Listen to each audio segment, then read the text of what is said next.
started. Happy Unit 15 live session, everybody. Hopefully people still start to flood into this class. What we'll be doing is kind of just looking back today. I'm going to try to see if we made good on my bold claim at the beginning of the semester that this is the most important class you'll ever take. I want to get your opinions, your feedback to see whether you buy that or not.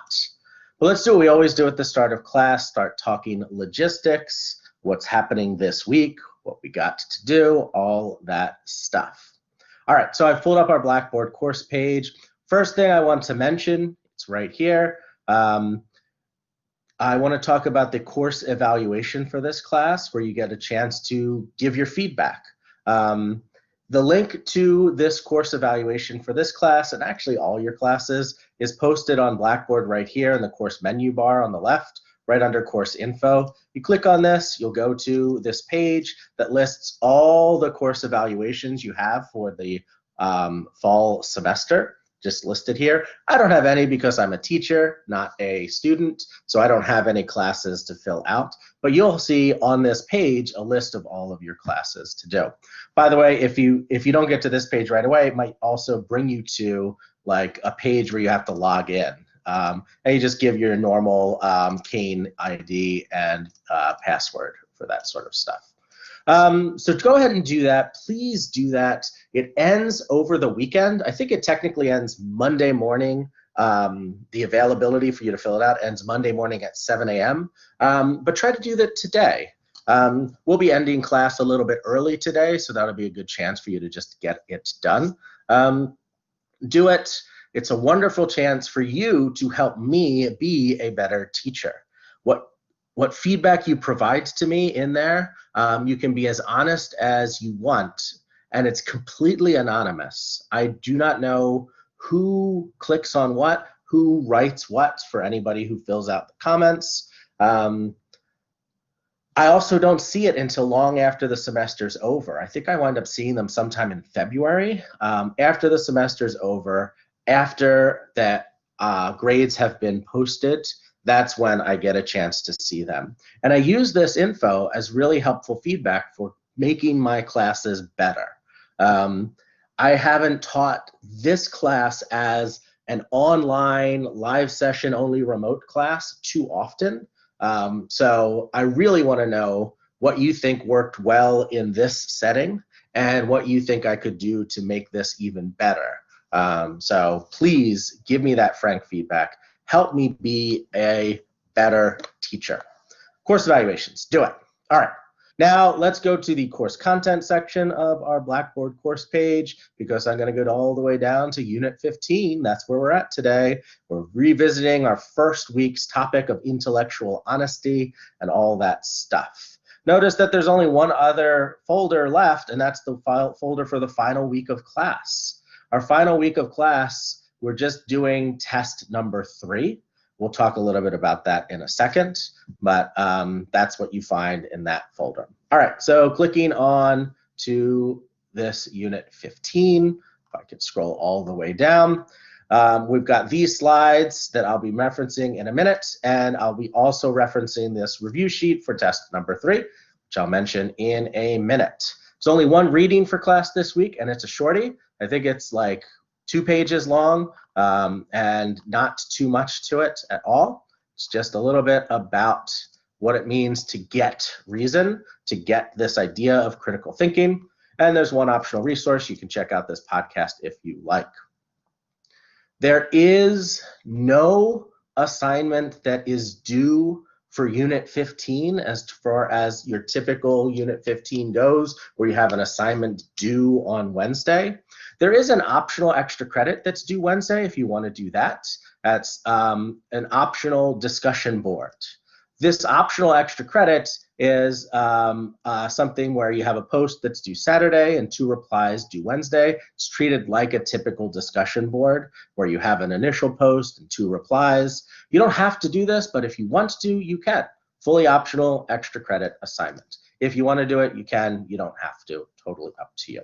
But the thing that is an assignment that's due soon Not Wednesday, but this coming Friday, a week from today, is the paper for this class. You do have a paper for this class. I mentioned it earlier in the semester and periodically throughout the course. This is a paper that's short, 500 to 800 words, that is due by the end of the day on Friday, December 18th. The end of the day a week from today.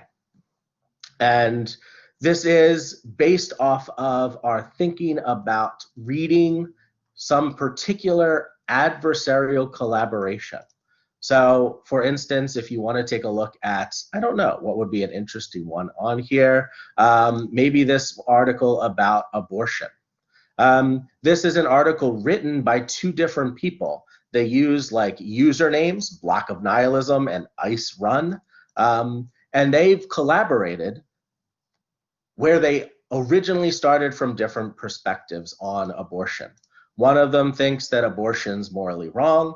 One of them thinks that abortion is morally okay, and they've started from much different starting points. You can read their collaborative article that they've written together and read all of this where they try to dive into what's going on.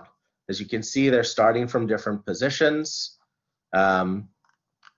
See what they happen to think on this, and then write an article, write your own essay in response to this, where you answer each of these 4 little blocks of questions here, probably devoting roughly 1 paragraph to each of these 4 separate set of questions. So all told, your essay can be roughly 4 paragraphs long.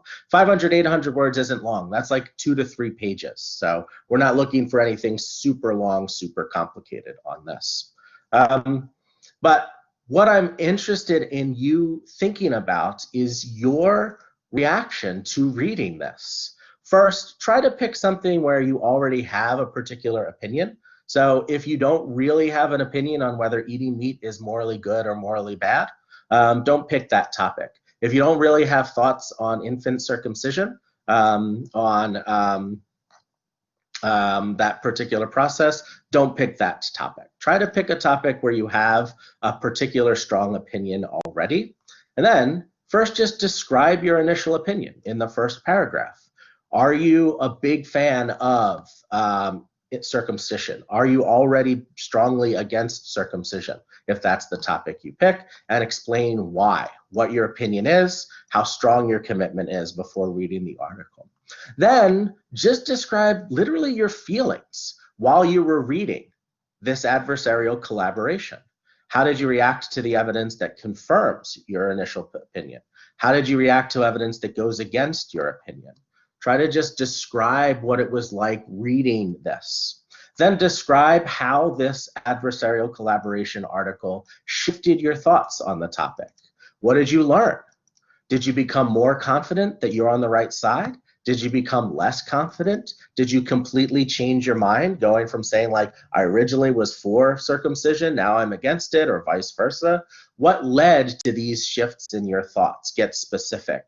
There was this one section where I really got more confident. I focused on this evidence. And think about this in terms of confirmation bias and disconfirmation bias of the sort that we've discussed. Did you just uncritically accept the information that confirmed what you already believed? Were you more critical towards the evidence that they were putting forward that went against what you originally believed? Try to think in those terms. And then finally, in your final paragraph, explain what questions you might still have about this topic. What lingering doubts do you have? What didn't they fully resolve as far as trying to get to the answer to this question? What could you still look into if you still have those lingering doubts to try to answer those lingering doubts or remaining questions? That's everything. That's what you got to do. That's due a week from today. If you want to submit to me an early draft, maybe you like write it up and it's all done by Monday and you want to get my feedback before your final draft, send me an email. Send me an email on Monday and I'll take a look at it. I'll try to give you feedback as soon as possible so that you have a chance to revise and resubmit. That's it. That's the assignment.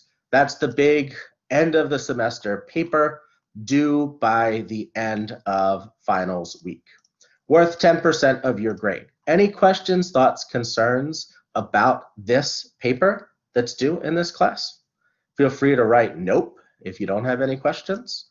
Feel free to write your question in the chat if you do have a question. Feel free to raise your hand and I could call on you and you could let me know what your question is. Corey's got no questions. Good to know. Olivia and Franco have no questions. Shanae's got no questions. Cool. All right. The other big thing that happens starting, I guess starting tomorrow, technically midnight today, midnight tonight, is that test number 3 is going to be available for you to take. Test number 3 is going to be one of those tests you take on Blackboard in the Respondus Lockdown browser, just the same way you took test number 2, same way you took test number 1. You're taking it on Blackboard. It's going to be open and available for you to take starting tomorrow, and it's going to be available for you to take anytime starting tomorrow through next Friday. So basically, you have all week to decide when it is you want to take it. It's one of those timed tests, though. And by the way, why don't I just pull this up? There is this review sheet that provides all the information and logistics on this right here. So, as I mentioned, available starting tomorrow. You have to take it by Friday, the end of the day Friday, and it's a timed test. Going to be closed notes, closed resources. That's why you're taking it in this lockdown browser. You're not going to be able to open up another tab and Google stuff to try to find the answer. You're not going to be able to use any of the notes from class, any of the resources from class, any of the PowerPoints or slides from class, nothing like that. I'm giving you 90 minutes to take it. That should be more than enough time for you to complete this. All told, it's 115 points or 11.5% of your grade. And it is technically a cumulative test, meaning it covers everything we've learned all semester. But I call it quasi-cumulative because it's mostly new stuff on the test. Mostly new stuff we've learned since test number 2, which I think was around unit 10. So mostly stuff from unit 11 on, units 11 through 15. 30% of the test is going to be some of that old stuff from the first 10 weeks of the semester, but mostly it's going to be that new stuff. It's going to look kind of like some of the other tests you've already taken. It's going to start with some multiple choice questions. It's going to have a bunch of short answer questions on it. That looks a lot like stuff we've already done.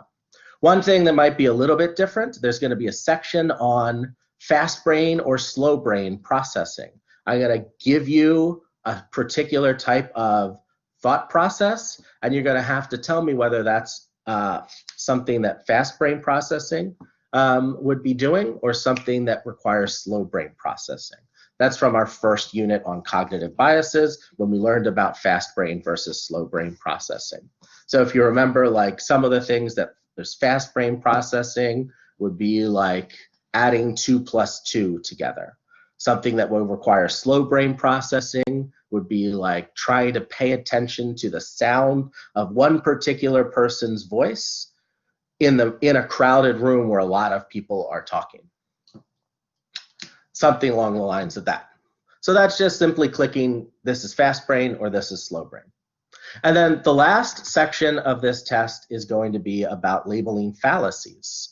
Kind of like the homework assignment you just submitted on Wednesday, where you had to figure out which fallacy each argument committed. It's going to be like that, except there are going to be more fallacies for you to choose from than 6 fallacies like there was on that homework assignment. There's going to be like 12 different fallacies listed as possibility. And notice there are only 10 arguments on here, so they're only going to be, even though there are 12 fallacies listed, there's only going to be 10 of those fallacies actually used. 2 of the fallacies might not be used. And furthermore, one extra wrinkle, there might be an argument on this particular list that doesn't commit a fallacy at all. So one of your options under the like multiple choice options you can use is it's not a fallacy. This argument doesn't commit a fallacy. So there'll technically be 13 options, not just 12 options for you to use, and 3 of those options won't be used. 10 will, 3 won't. There's also going to be an extra credit question.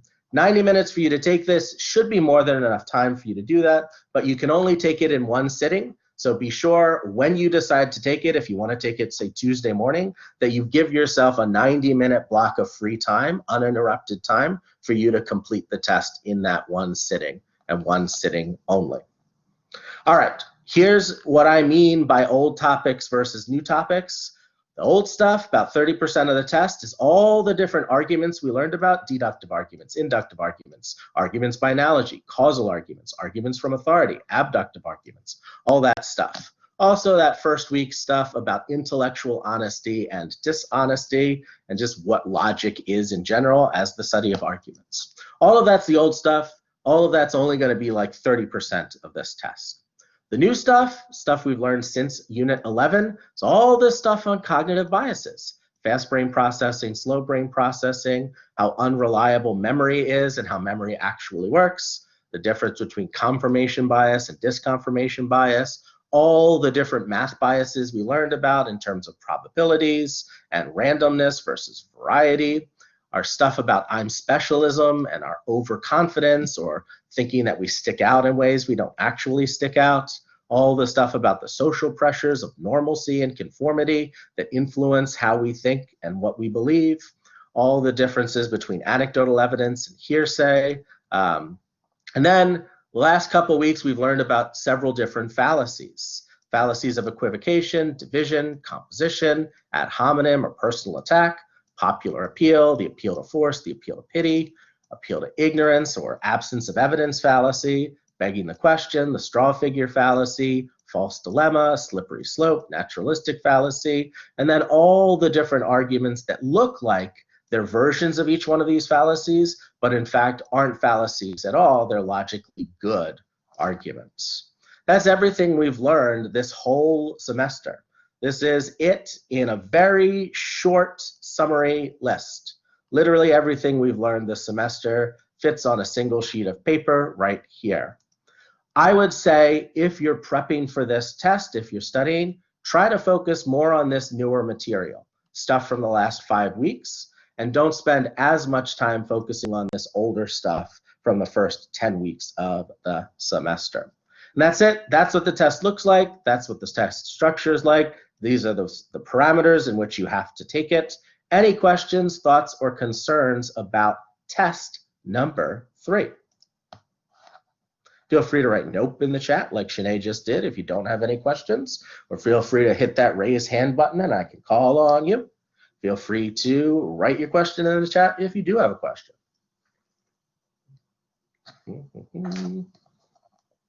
Everybody seems to be good. Cool. So let me say 2 things then before we dive into our discussion of whether this really was the most important class you ever took. First thing, I did grade your test number 2s. So you should be able to find your grade when you go to Blackboard. Over here under My Grades, you click on My Grades. And then you should be able to see not only your grade on part 1 of test number 2, which you probably should have already seen, but also now your grade on part 2 of test number 2. 2 things about this. 1, I gave you guys a little bit of a bump on part 1 of test number 2. I think I raised everybody's grade by 4 points just because I wanted to give you a little bit of I'm sorry for taking so long to grade these. So that was my little bonus for y'all. Y'all got a little bit of extra points for that. Second thing is you should be able to see your feedback that I gave you on part 2 of test number 2, the one where you had to do some writing and I had to actually like read what you wrote and I gave you some feedback. But it's kind of awkward for how it is you get that feedback. There's something here that's like view attempt or view test or something like this you can click on, kind of like you can click on view rubric down here below under unit 11. There's something where you can click on that under part 2 of test number 2. But the only way to actually open that is in the Respondus lockdown browser. Because this is a test that requires you to use the lockdown browser to see my feedback on the test, weirdly enough, you also have to use the lockdown browser to see my feedback. Sorry about that. It's not a feature that I would prefer to have, but it's just how Blackboard does things. If you have a test that requires that browser, even the feedback you have to use the browser to see. Sorry, but that's where you can do that. The most important feedback that I've given on some of your tests is the following feedback. If you left a question blank, I wrote the following. Don't leave any questions blank. Try to answer every single question. I give partial credit. Even if you get it wrong, you get some points just for trying. So that also applies to test number 3. Please don't leave anything blank on test number 3. That's not going to help you. It's in your interest for sure to at least try to answer everything. All right, so that was definitely one thing I wanted to mention. The second thing I wanted to mention is that for our final week of class, test number 3 final week, technically we're still going to have a live session next Friday, literally the last day of finals at 9:30. I'm going to do that. I'm going to hold that as an optional mega review class where we can answer any and all deep dive questions you have about any topics that might be on the test. So if you want to hold out until the last day of the finals week to take test number 3 and maybe take it on Friday afternoon after our mega review session next Friday, that's totally, totally fine. As I mentioned though, it's optional. If you want to take test number 3 before then and don't show up for next week's optional live session, you don't have to show up for that. Totally, totally optional. But if you want to say like, oh, I kind of forget what this particular fallacy is, so I want to go to the review session and ask us to talk about the appeal to ignorance fallacy in greater detail, go over it again, that would be the time to do it next Friday during our optional live session. All right, that's literally everything related to class that I wanted to talk about. Anyone have any questions at all about anything related to class before we start talking about today's topic? Feel free to write nope in the chat if you have no questions about anything. Feel free to write your question in the chat if you do have a question, or you know it, you can always do that raise hand thing. Love to hear from y'all. Got a note from Ashley. Shanae asks, when will everything be graded?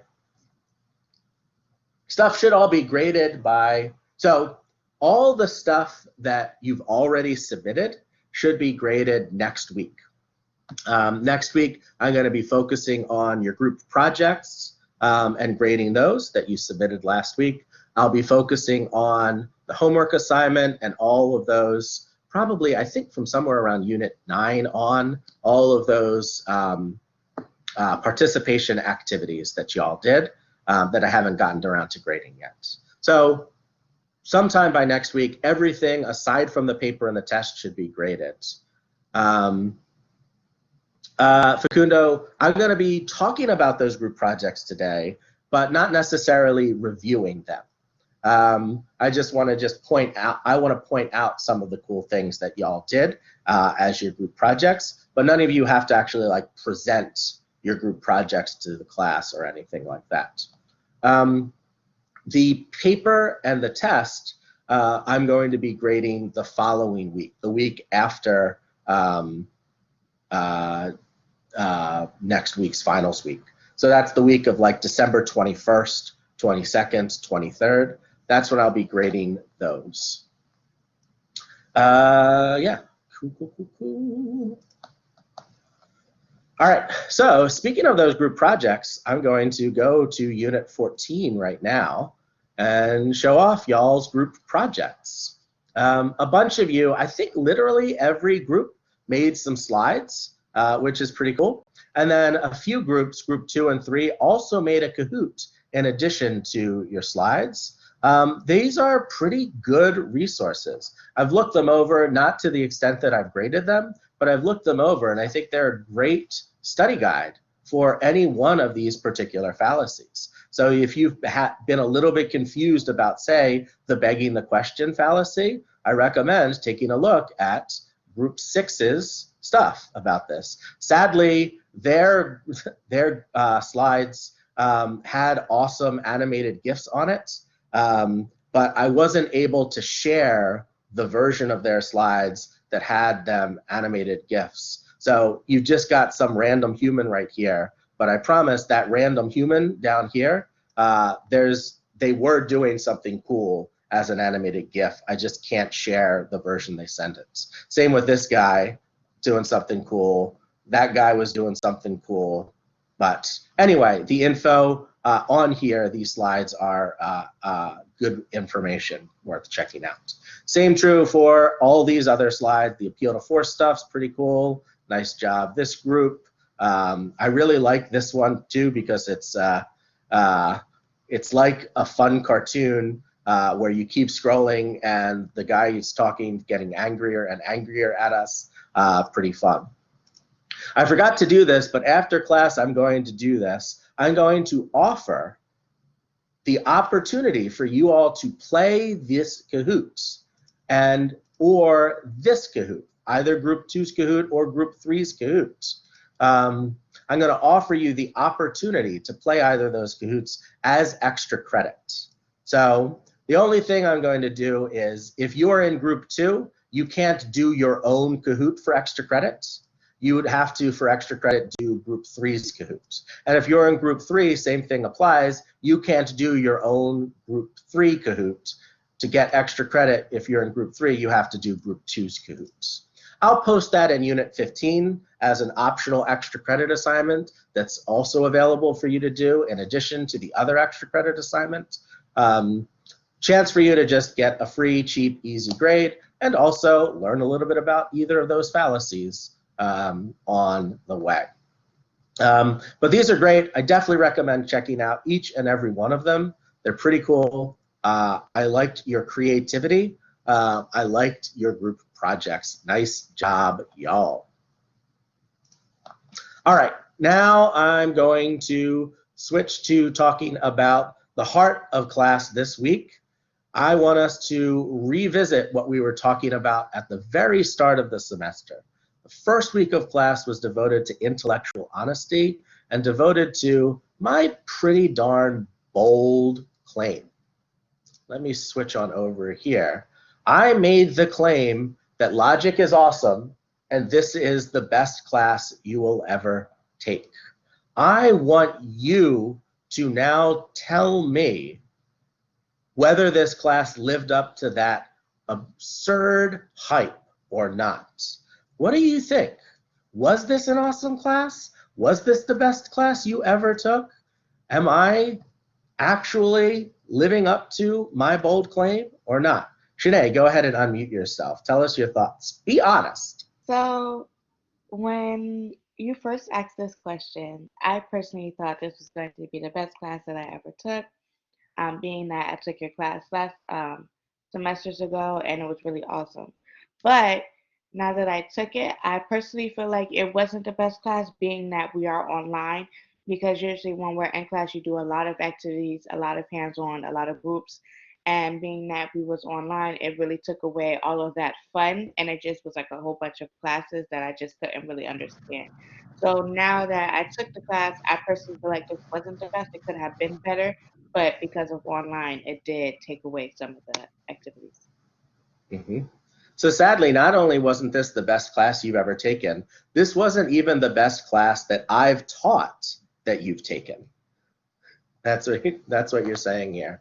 Yeah, and it is an unfortunate consequence. I believe a few of you mentioned that in our first week's discussion board as one of the reasons why you might be skeptical that this is going to be the best class. The fact that this is a remote class makes it one of those classes that's, I think many of us just have like negative expectations about, like, oh, we can't, like a remote class isn't going to be as good as an in-person class, right? There's this like stereotype that like in-person classes are better. Yeah, and for what it's worth, I take that to heart one of the sort of feedback I'm really looking for you to give me, both now, I would love to hear it now, but also in those course evaluations, is about how this class worked or didn't work as an online class. I have a good amount of training as a teacher, but a lot of my training as a teacher comes from in-person teaching. That's what I've done most of my teaching. I would say 90 to 95% of my classes have been in-person classes. So I don't have as much online pedagogical training, online teaching training. And as a result, I maybe haven't created as good a class in terms of the online environment as I could have.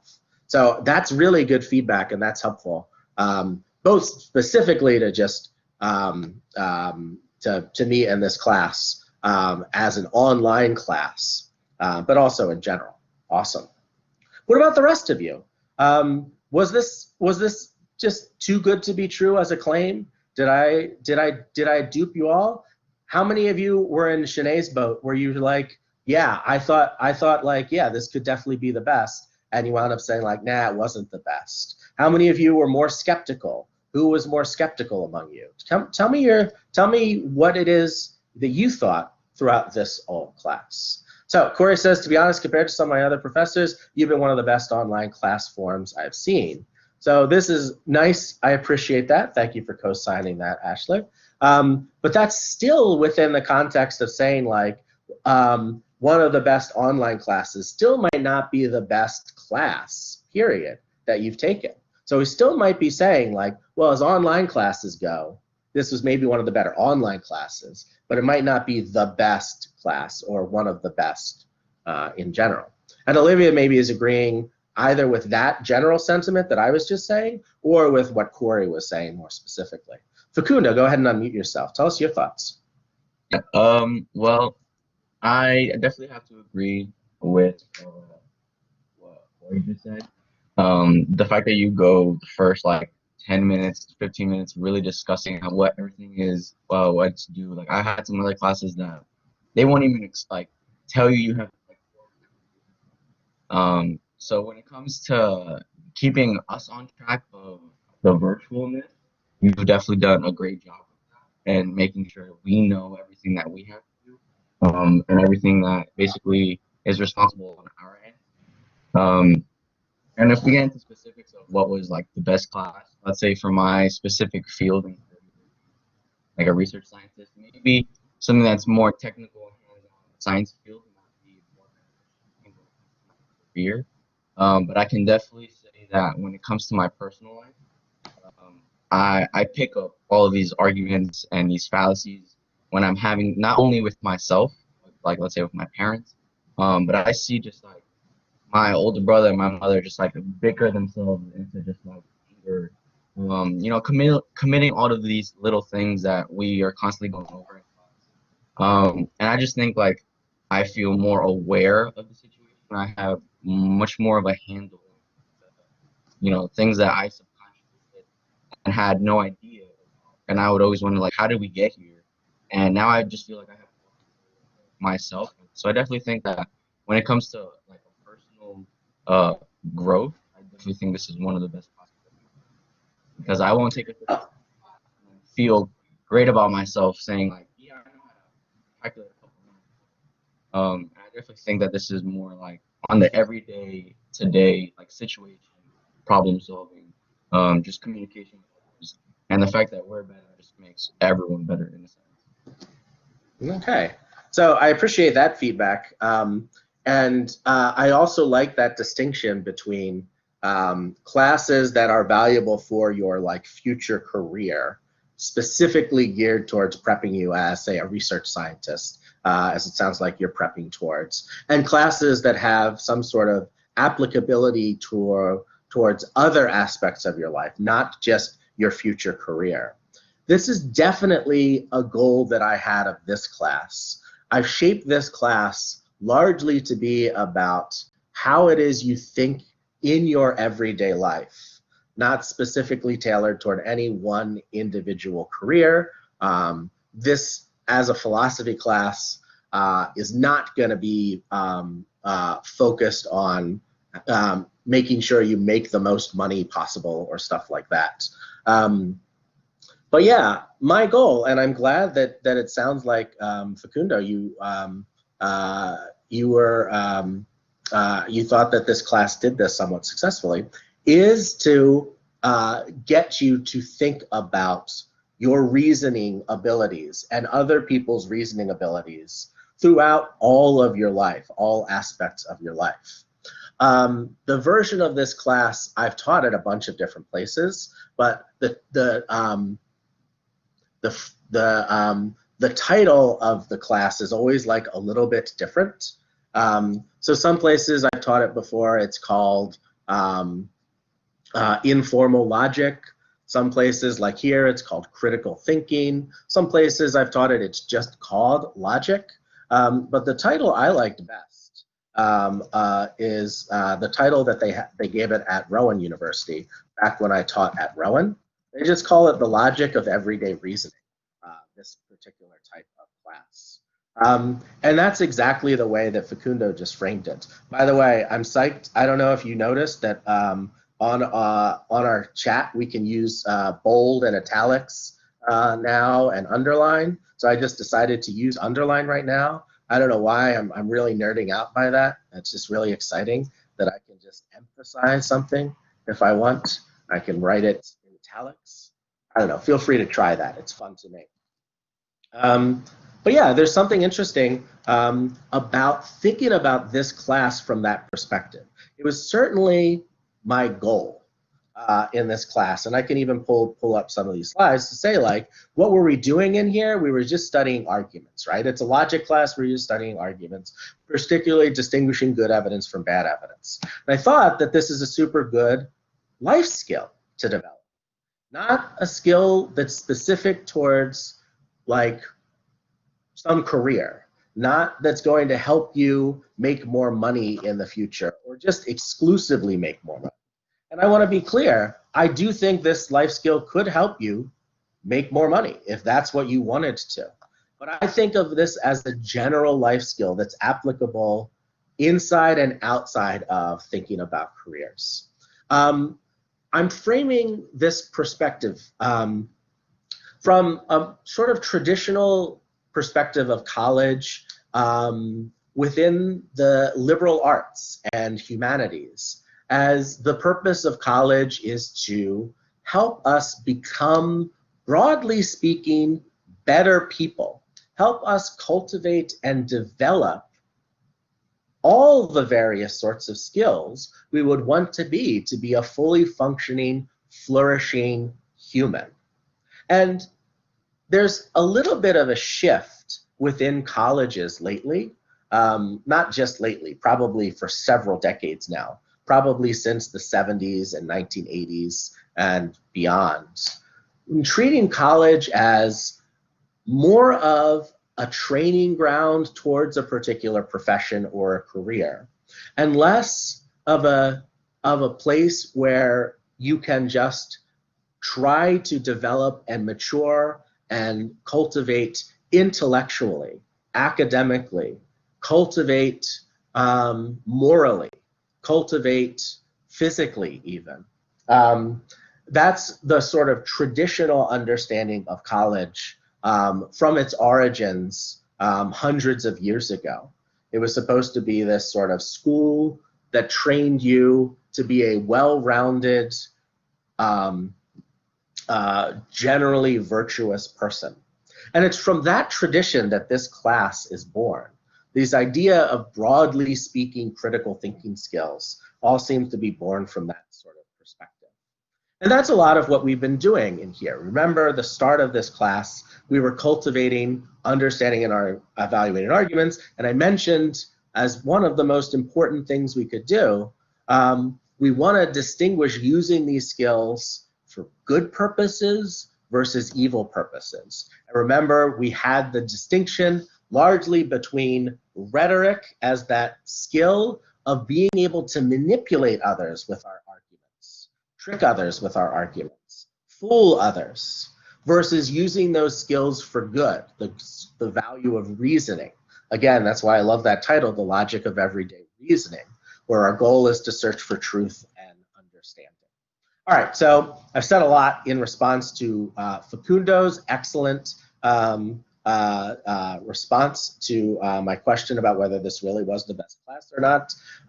But I do want to get back to what Franco was writing in the chat and what Corey was writing in the chat prior to this.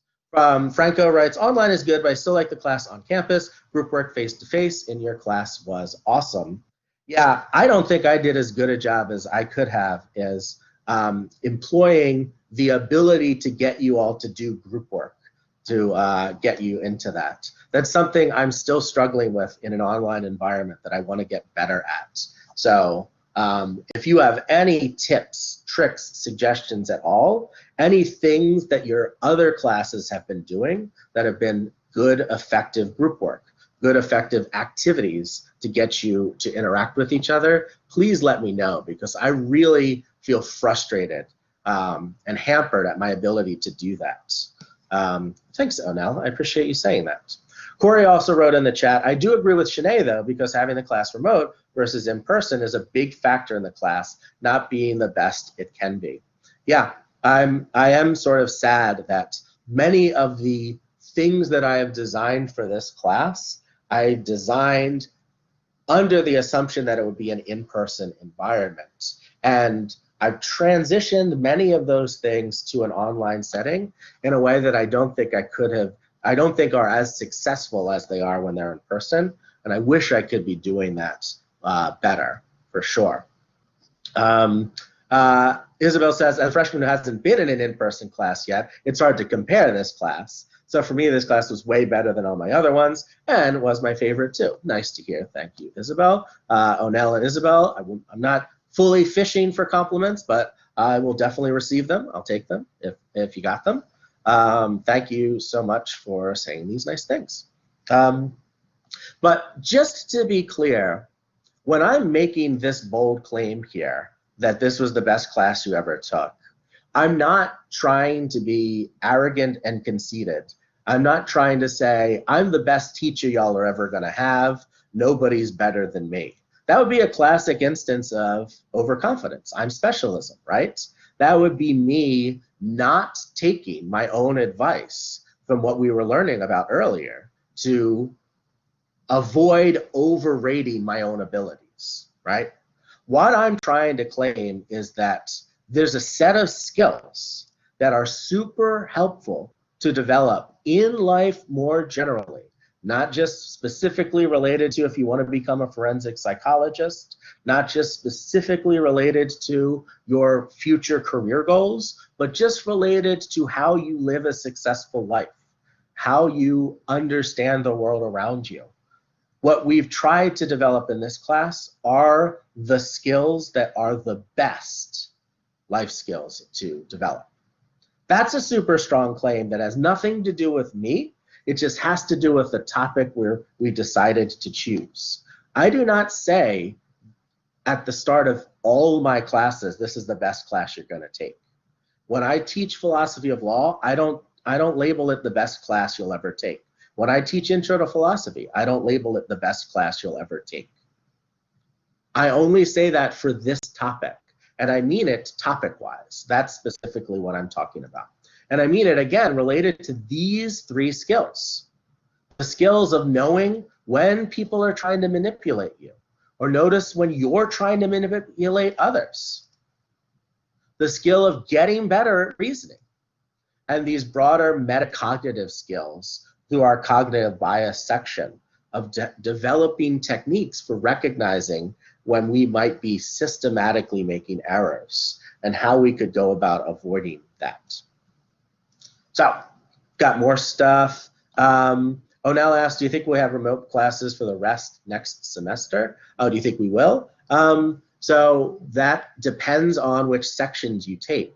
You can, right now the plan is for the spring, similar to what the fall was. We're going to start the semester completely remote and then transition to some of the classes being in person, either fully face-to-face or hybrid, where it's a mix of in-person and remote.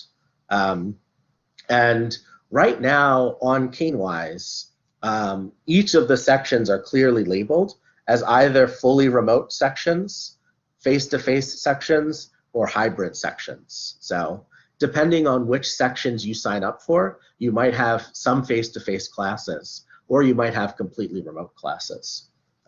Sadly for me, as somebody who enjoys face-to-face teaching, I have all remote classes next semester that I'm teaching. So that's why I think it's even more important that you provide me with that helpful feedback, particularly about this online aspect of this class, for what it is I could be doing better to make this class even more of a valuable learning experience. So I'm curious at this particular point, what you all think about sort of things we've been learning here that I think of as especially important. So if I had to summarize like the skills that we've learned in here, one of the things I want us to do is get good at detecting rhetoric. You could think of fallacies as rhetoric, particularly anybody who knows that they are putting forward bad arguments, fallacious arguments, but are saying them anyway just to try to trick us or convince us to believe their conclusion. Those are manipulators. Those are our evil rhetoric people. Again, remember, I'm oversimplifying by talking about this in terms of evil and good, but for the sake of this class, it's nice to just have that as a template here. I think that's a really important skill, that there are lots and lots and lots of people, lots and lots of institutions out there purposefully trying to trick you to believe things that are false, to believe things based off of insufficient evidence, to believe things are beneficial to you when they might not actually be beneficial to you. I think that's a great skill, and I hope that we've tried to develop that a little bit. I hope we've gotten really, really better, not perfect, but better at detecting fallacies and noticing when somebody's slipped into tricky manipulative mode. I hope we've gotten better at improving our own reasoning. The goal of figuring out what's going on around us is best accomplished, as we mentioned, as I tried to advocate this whole class, through all these different arguments. You want to find out whether that particular claim is true? Look at the best arguments for that claim. See if those arguments for those claims are good arguments or not. You want to really try to understand the world around you, why things are happening the way they are. Think abductively. Abductive arguments start with a question. Why did that just happen? And then runs through the gathering of evidence and developing of hypotheses, and then tries to distinguish those hypotheses by testing those hypotheses, and then pulling out the best hypothesis at the end. That's how you can try to gain an understanding of the world. You want to get even better and even better at reasoning?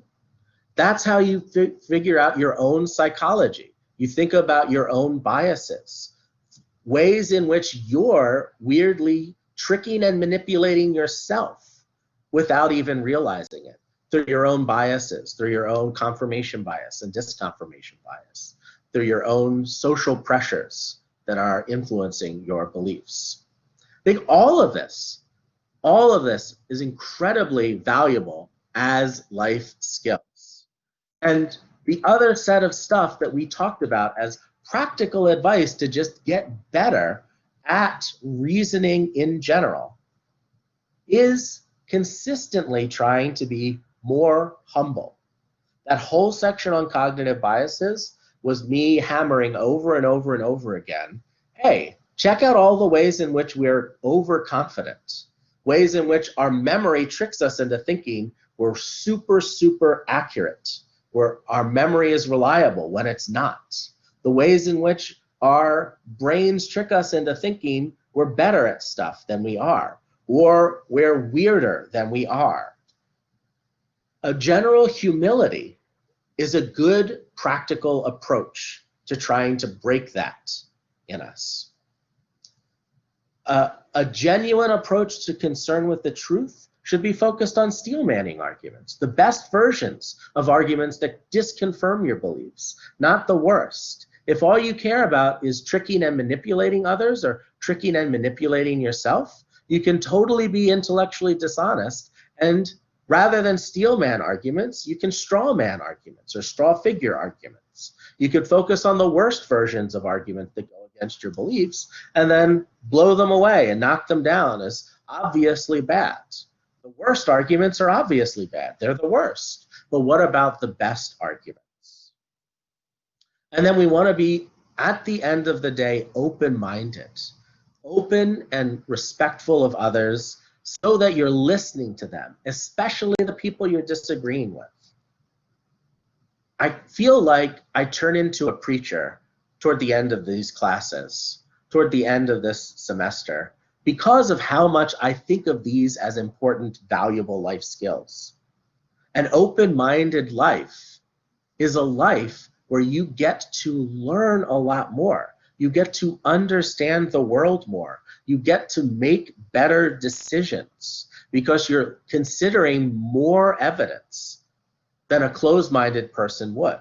You're taking in more information than you would otherwise. So this is, I think of, if I had to boil down this entire class into the core key things that I think of as important and valuable, it's this stuff here. Focus your efforts on figuring out the truth and understanding. When you're using arguments, that's what arguments' purpose are for. Don't focus on rhetoric and evil. Don't focus on trying to trick others. Focus on trying to figure out the truth. And if that's your goal, you want to be humble about it, you want to focus on the best arguments, you want to be open-minded. So with this in mind, do you think these lessons are some of the most important lessons that you've ever learned? Now I'm trying to make this question more specific. It's not really about this class per se. I don't necessarily care about whether you think the format of this class, whether it was online or in person, made it better. I don't care about whether you think me as a teacher made this class the best class or the most important class. What do you think about these particular lessons, these particular skills, these particular bits of practical advice? Is this some of the most important stuff you've ever learned? Is this some of the most important skills you've ever tried to develop? What do you think about this stuff particularly? Facundo has already mentioned some of this, of how this is applicable to his life in general, beyond his career. What about the rest of you? Do you think of this stuff as super, super important? Where do you place this in terms of your priorities? Does this stuff matter to you? Does this stuff not matter to you? Is it the most important to you? Is it in your top 10 but not most important?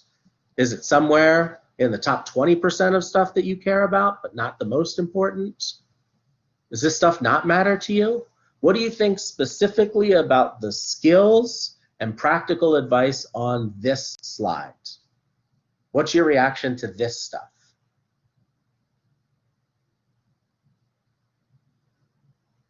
And here's where y'all talk. What do y'all think?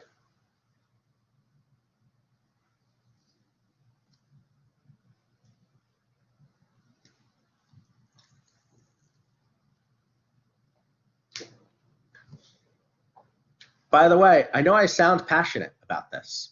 I know it sounds like, oh, if I'm going to disagree with Sean, I'm going to be like bursting his bubble. I'm going to be making him sad. I want to remind you of one thing. That's that important lesson from I'm Specialism. One subset of I'm Specialism is you overrating something that you've spent a lot of time on. You thinking of something as more valuable than it is because you've devoted a lot of time and effort to it. Like people who spend a lot of time playing chess, thinking of chess as a more important game than, say, Scrabble, because they haven't spent a lot of time doing that. I very well might be doing that when it comes to logic. Think about what I have done. I have dedicated my life to teaching philosophy, to teaching these fundamental skills of critical thinking, of reasoning. There's a good chance that I might be overrating these skills because I'm kind of good at them, because I've spent a lot of time focused on them. I might be overrating them in comparison to other stuff that maybe matters just as much, if not more, than reasoning. So Corey writes in the chat, I think in terms of logic, critical thinking, and arguments, these may be some of the most important concepts to understand, but because life is full of so many things, I can't say for sure that this is the most important concepts to learn ever. So I'm interested now, this would be a good way to open this up, Corey, and thank you for this. What might be some other skills that you think of as at least as important as these reasoning skills, or more important than these reasoning skills? What other skills, let me see if I can do this as bold, yeah, matter just as much or more? So Corey says language skills. I like it. Very nice. Language skills might be more important because language might be super important as a tool of communication. Communication might be even more important than reasoning in this one. Excellent. So Shante says communication in general. Excellent. Nice. Isabel's also written something on here a little bit longer, so let's read that. In the chat, Isabel writes, I think these concepts develop as people, but I'm not sure if a few years down the road, we're going to remember every detail of each of these concepts. Yeah, I think you're right. By the way, that's why this slide doesn't have every single argument we've studied on it. That's why this slide doesn't have every single cognitive bias we have on it. I'm trying to just review what I think of as the key main big points. But you might be right. Like, what are you actually going to remember from this class? Like 10 years from now, if somebody asks like, hey, do you ever take like a critical thinking class or a logic class? You say like, yeah, I took it back at Kane. Oh, that was that semester where we had all remote classes or mostly remote classes. So I had this remote class. What are you going to actually remember about this class? Is it going to be like, oh, Sean changed shirts in class one day, and he tried to trick us, but some of us noticed that he switched shirts, but he didn't. Isabel's going to remember that her memory is a sham. So that was an important lesson then. So maybe there's something from that was memorable and worth sticking out. Okay. And that whole talk about memory was the same day that I did the shirt change. So there may be something to that lesson in particular.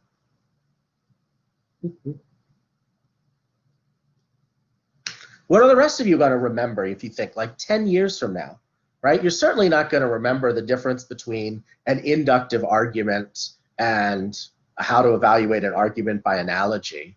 That's going to be way too specific and minute a distinction, probably for most of you, unless you continue to study this in other places.